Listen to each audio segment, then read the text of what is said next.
After months of speculation, spy shots from the Pro Tour and rumours, the new SRAM Red AXS is finally here. Not only do we have one, but I've been riding it and I have some thoughts about it. But first, here's a quick rundown of what's new. It's lighter than before, a claimed 154 grams to be precise over the old Red. It's also 37 grams lighter than Dura-Ace Di2 and 57 grams lighter than Campag Super Record Wireless. To put that in context, that's about the weight of a Snickers. You might have guessed, I really don't care about such trivialities. What I do care about is the huge improvement in ergonomics, the improved drivetrain slickness, and most importantly, the braking. Let's get into the details. One criticism that's always been levelled at SRAM's road-going hydraulic groups since they debuted back in 2013 has been the oversized hood shape. The large pommel that housed the hydraulic piston was squeezed in around the lever pivot, making for a chunky unit. Now, this didn't appeal to aesthetes and could be problematic to riders with smaller hands. These new Red AXS units have addressed this with a new design that's significantly more compact. The new design moves the piston from a vertical position to a horizontal position, and it moves the lever pivot higher up in the shift lever body. The circumference of the hood is reduced, claimed to make it more comfortable for smaller hands. That's not something I have to worry about. The hood body is 7mm longer, which I thought may have an effect on the fit of my bike, such as would I need to change the stem length? Now, this is the bike I fitted the new Red to. It's a custom Fetska Spectre, made to my fit with a 110mm NV stem. The lever position just feels natural and no different from my other SRAM and Shimano equipped bikes. SRAM's shift logic remains unchanged, with the right trigger pushing into a harder gear and the left into an easier, or both together to shift the front derailleur. It's simplicity itself, and SRAM haven't, in my opinion, needed to change a thing. There is one subtle improvement, however, should you choose to use it. The hoods now have this clever little hidden button on their inner face, which you can allocate functionality to through the Smart Axis app or via the Karoo computer. I've chosen to make it shift the front derailleur, which makes shifting from the hoods easy and quick. The carbon lever blades are a radically different shape to the previous generation and have the biggest effect on the feel of Red. The lever kinks outwards around a third of the way down its length. In the drops, this puts the lever within easy reach of 2 to 3 fingers on my larger hands. The first third of the lever has a flattened, scalloped shape that combines with the lever pivot position to hugely improve braking feel from the hoods. That leads us into the braking, which is the single biggest improvement on Red.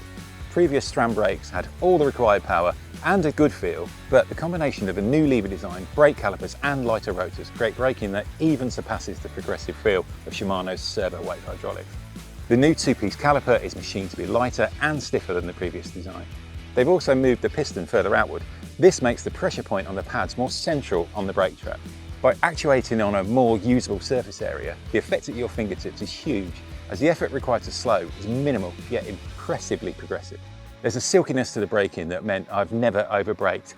The brakes never grabbed, even in emergency situations, and with the new stiffer caliper and increased pad clearance, I've never got a hint of rotor scrape. Most importantly, in the wet, the brakes stayed accurate, confident, and above all, quiet.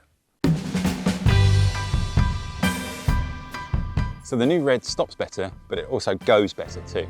Previous Red, and indeed force axis shift performance, was excellent. The new Red follows suit, but with the important addition of eliminating virtually any chain noise and vibration. The previous rear derailleur, with its smaller pulley wheels, could feel somewhat notchy when pedalling at higher power and lower cadences. The new derailleur, with its larger X-Sync pulleys, are upgraded from a pair of 12-tooth pulleys to a large 14-tooth lower pulley and a 12-tooth upper. This seems to smooth the chain's path as it engages the smallest gears in the range. The tooth pattern on the pulleys is also noticeably squarer than the traditional pulleys. SRAM claims this engages the chain earlier for better chain retention and smoother shifts. In combination with the Orbit fluid damper, it makes for a drivetrain that doesn't get upset by poor road surfaces, bumps, potholes, and worse. At the front, it's a similar level of smoothness. The new front derailleur with revised geometry and a new longer and slimmer cage profile has had the effect of speeding up front shifts. Gone is the occasional hesitancy of the chain to engage when shifting from small to big ring at the front. The addition of the electronic auto trim function has meant I've been unable to get the chain to rub the cage even when extreme cross chaining, from the 10-tooth cog to the 33-tooth chainring, or from the 36 at the rear to the 46 up front. It's performed admirably. As I assign the hidden buttons on the lever to activate the front shift, in addition to pressing both triggers, the shifting just feels faster. The subtle changes all add up to shifting performance and smoothness that's now a match for Dura-Ace Di2's signature slickness. The one-piece cassette means easy fitment to an XDR freehug body and absolute accuracy in cog position.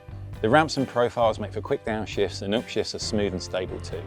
The chainset combines super light carbon fibre crank arms with a one-piece chainring pairing, and in this instance a dual-sided spider-based power meter, which does divide opinion. On one hand, the one-piece chain rings look stunning, shift superbly, and thanks to the one-piece construction, there's no flex in the rings, meaning shifting is reliable, as is chain retention. On the other hand, if you do wear out a ring, you need to replace both, which will cost £300 or $300 for a non-power pair. If you have a power meter and wear out the chain rings, SRAM do offer a trade-in through your local SRAM dealer for a half-price replacement recycle program. But that's still going to set you back $400 or £400. The final piece of the drivetrain puzzle is the chain. The new chain remains the same flat top design, but now gets slotted plates and hollow pins. SRAM claims the new design is both lighter and stronger than previous. On the bike, it simply works in harmony with the cassette and chain rings and hasn't dropped, chattered or done anything untoward throughout testing. The AXS app still offers the best connection of all the electronic group sets on the market. Firmware updates from your phone, assigning button functions from the app, and of course ride recording with huge data capturing abilities, making it one of the best available.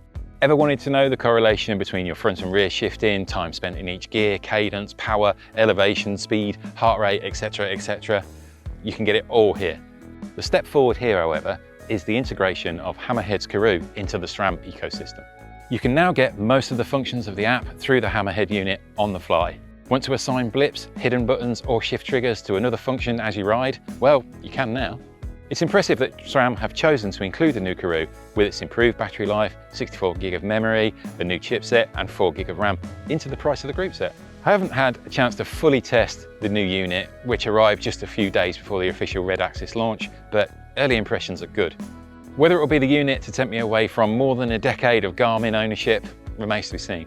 Red has a retail price of $3,000 or £3,000, which includes left, right, shift brake controls, brakes, 160mm Paceline XCL rotors, a charger, 2 batteries, rear derailleur, front derailleur, chain, and the Hammerhead Karoo GPS.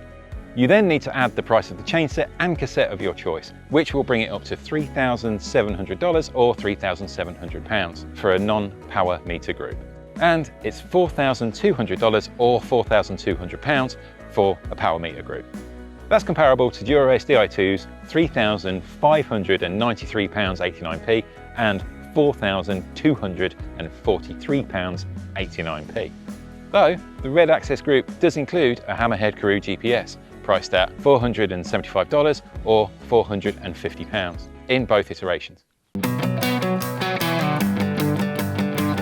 So, my overall impressions. This latest Red has addressed the issues of the previous generations of SRAM wireless hydraulic groups. The new hood shape and the lever profiling is an ergonomic masterpiece. The added adjustability only enhances that. When you factor in the braking, which is now every inch a match with Shimano's highly regarded servo wave, the reasons to choose Red just become more compelling. The much vaunted weight reductions are marginal and certainly shouldn't be a factor that swings a decision either way. SRAM's clever chain management solutions keep the drivetrain in check when the surfaces are less than optimal, adding to the new Red's significant charms, though Red has always been strong in that respect. Whilst I still wouldn't personally go for a wholesale switch to new Red, I'd still recommend it, as you can steadily switch over to the raft of improvements without the large initial outlay. Personally, I'd look to rolling upgrades on an AXS bike, be it Rival, Force or older Red. Switching up parts as they wear and making the jump to the new shifters and brakes when budget allows just makes the most sense to me. This will also be a factor if I saw a bargain bike with Rival or Force. There's lots of bargains around right now, and I could snap it up and treat the bike and me to the slick control and brake upgrades to get the best of new Red for less. If you want to see our thoughts on a head-to-head comparison of a cheap bike and a super bike, click over here. Would you buy new SRAM Red, or are you happy with your current setup? Let us know in the comments below. Don't forget to like this video and subscribe to the channel for more reviews like this. And if you want to see another group set review, check out this video.